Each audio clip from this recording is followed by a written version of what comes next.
Comme prévu, nous allons maintenant procéder au débat de fin de séance qui portera sur une question adressée par M. le député de Taschereau à Mme la ministre responsable de la Solidarité sociale et de l'Action communautaire concernant le financement des banques alimentaires. Je vous rappelle que, conformément à l'article 310 du règlement, le député qui a soulevé le débat et la ministre qui lui répond ont chacun un temps de parole de 5 minutes et par la suite, Monsieur le député, vous aurez un droit de réplique de 2 minutes. Alors, sans tarder, je vous cède la parole.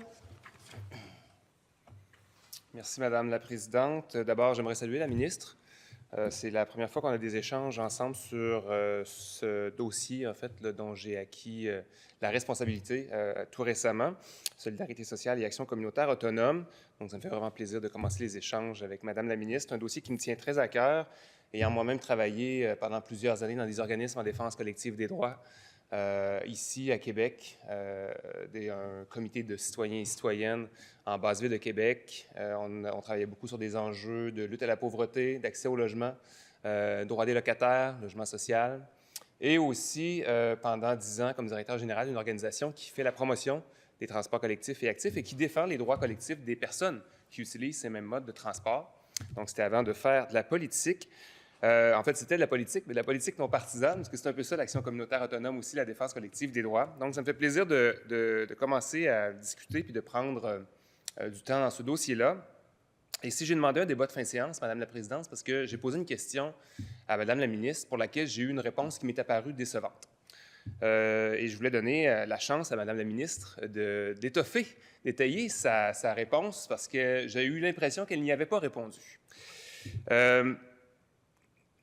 Vous savez, puis je vais le rappeler parce que c'est quand même assez important, puis c'est quand même assez frappant, c'est de voir combien le nombre de Québécoises et de Québécois qui ont recours à une aide alimentaire est incroyablement élevé et combien cette aide-là est appelée à croître dans les prochaines années. On a un contexte économique difficile qui risque de s'amplifier avec la guerre commerciale dans laquelle on est aux prises avec le président Trump au sud de la frontière.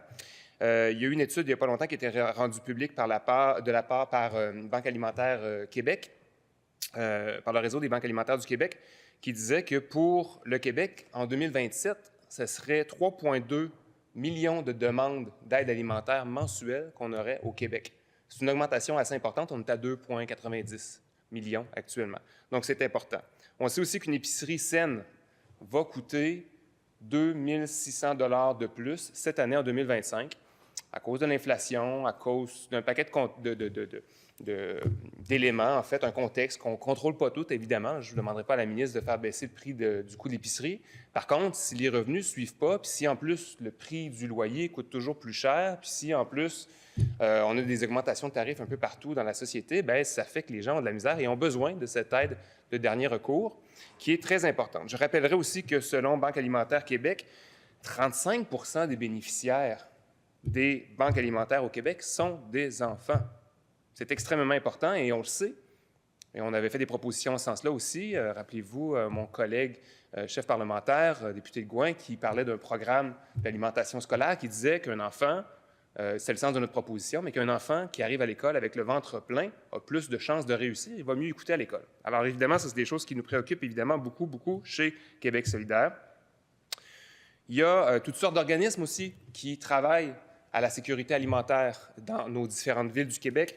Je prends exemple, parce que Mme la ministre a beaucoup parlé ce matin, a nommé le fait qu'elle faisait des tournées. Et je salue ce geste-là. Évidemment, il faut se promener sur le terrain. Moi aussi, je fais des tournées. Récemment, je suis allé rencontrer les gens du Pignon Bleu. Les gens du Pignon Bleu qui servent actuellement 10 000 repas par jour à des jeunes de Québec. C'est un organisme incroyable. Ils font des miracles avec malheureusement trop peu d'argent, mais ils arrivent à servir des repas à 10 000 jeunes par jour. Grâce à des investissements gouvernementaux, ils ont pu construire une nouvelle cuisine. Il y a eu 6,8 millions du gouvernement du Québec qui est investi dans une nouvelle cuisine.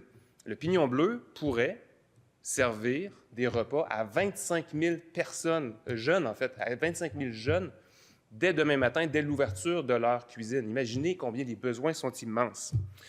Donc, ça va prendre, évidemment, sur les 100 millions de dollars, parce que j'y arrive, les 100 millions de dollars qui devraient être dans l'entente que Mme la ministre, j'espère, signera d'ici le 31 mars avec le gouvernement fédéral. Cet argent-là devra faire l'objet d'une répartition équitable entre les différents organismes, notamment le Pignon Bleu à Québec. Et c'est une responsabilité de la ministre de s'assurer que les besoins de la population sont répondus. Et ça, évidemment, ça passe par aller chercher l'argent du fédéral, c'est notre argent, et évidemment une saine gestion de la répartition. Donc, je reviens sur le 100 millions de dollars que j'ai évoqué ce matin.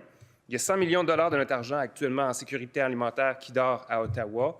On attend une signature d'ici le 31 mars, sans quoi on perd 11 millions de dollars pour l'année en cours. Est-ce que la ministre est d'accord avec ces chiffres-là et qu'est-ce qu'elle va faire pour aller chercher l'argent qui finance nos banques alimentaires? Merci, Monsieur le député. Je vais maintenant céder la parole à Madame la ministre et je vous rappelle que vous avez un temps de parole maximum de 5 minutes. Merci beaucoup, Madame la Présidente, et je remercie le député pour ce moment privilégié que nous avons à passer ensemble pour parler de sécurité alimentaire, qui est quelque chose qui me tient vraiment à cœur, parce que, comme il le dit, j'ai fait le tour du Québec, j'ai pu constater que il y a des besoins énormes partout dans toutes les régions du Québec. Et j'ai été en milieu urbain, en milieu rural. J'ai fait les 100 km de plus pour aller voir ce qui se passait derrière. J'ai rencontré plus de 500 organismes et différentes personnalités et des gens qui travaillent sur le terrain pour en fait, m'inspirer pour bâtir le nouveau plan de lutte à la pauvreté que j'ai déposé récemment. Plan de lutte qui contient des mesures fort importantes en sécurité alimentaire parce que j'ai fait inscrire dans le plan de lutte la sécurité alimentaire. C'est 141 millions, c'est 13 mesures qui vont permettre d'augmenter de 30 % les projets en sécurité alimentaire. Alors, on veut investir, évidemment, pour s'assurer que les gens puissent manger à leur faim. Et c'est un plan gouvernemental. C'est un plan gouvernemental qui contient aussi des mesures importantes en habitation et en itinérance.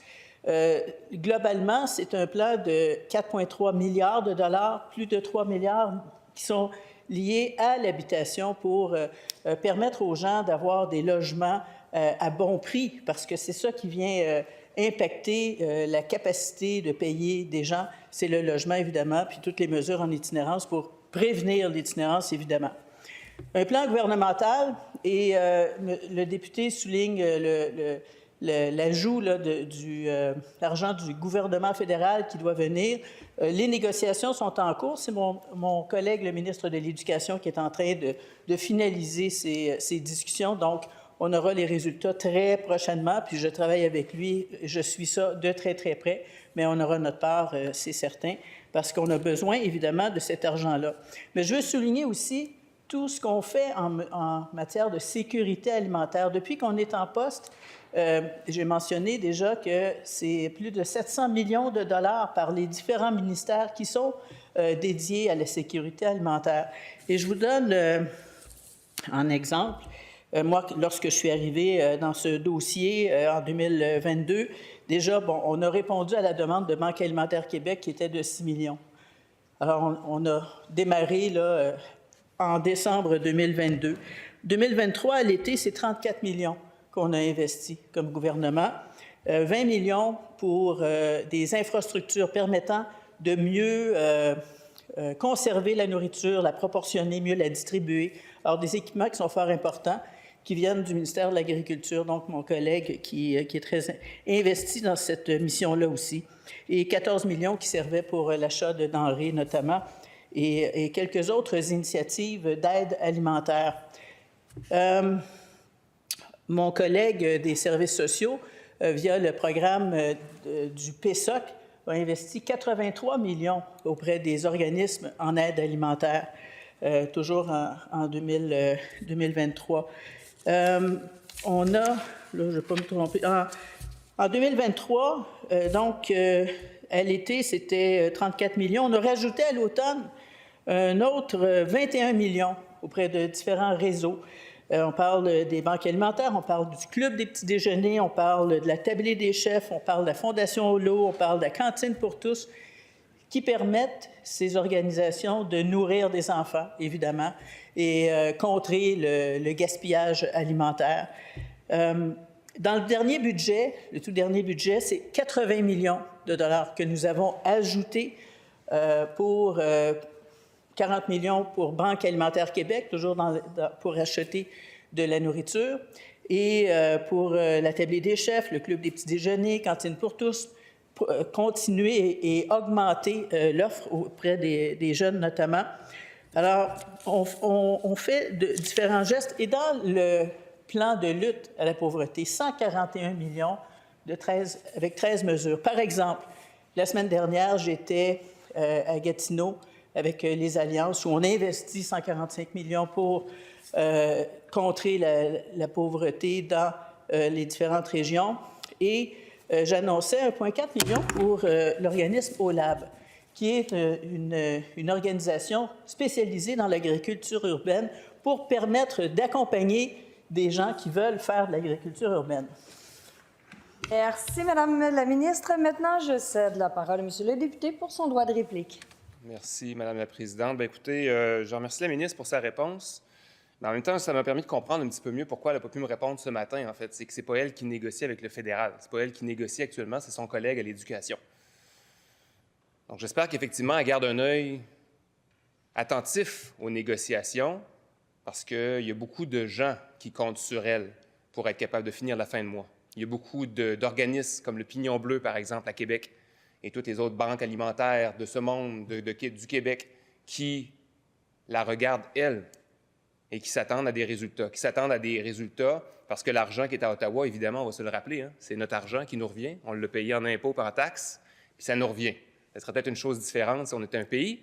Hein, on éviterait bien des étapes puis bien de la bureaucratie, mais ça nous permettrait d'après ça choisir nous-mêmes comment notre argent est dépensé. Et pour l'instant, le système est tel qu'on doit aller chercher cet argent-là puis le négocier avec le gouvernement fédéral.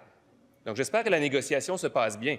J'espère qu'elle garde un œil attentif à comment ça se passe, parce que j'aurais pas envie qu'on fasse tous le constat qu'après le 31 mars, cette entente-là, on ne soit pas arrivé à la signer puis qu'on ait perdu 11 millions de dollars. On n'a pas les moyens actuellement, si je peux me permettre, Madame la présidente, de se passer de 11 millions de dollars qui vont servir aux banques alimentaires pour nourrir les gens qui actuellement sont dans des états de vulnérabilité très, très grands. Pourquoi? Parce qu'on a une inaction actuellement du côté de la CAQ. On s'est creusé un déficit. On est en train de couper partout dans les services. On n'augmente pas le salaire minimum. On n'a pas augmenté les salaires à l'aide sociale non plus. Donc, évidemment, les gens sont plus mal pris qu'avant. Donc, j'espère qu'effectivement, Madame la ministre, puis je vais continuer à suivre le dossier avec elle, évidemment, parce que ça me tient très à cœur, pour les organismes, pour les gens qu'on représente, s'assurer que cette signature d'entente-là se fasse avant le 31 mars. Merci, Madame la présidente. Merci, Monsieur le député. Cela met fin au débat de fin de séance. Madame la ministre, je crois que vous avez une petite motion à nous faire. Je vous demande d'ajourner nos travaux au mardi 25 février 2025 à 13h40. Cette motion est-elle adoptée?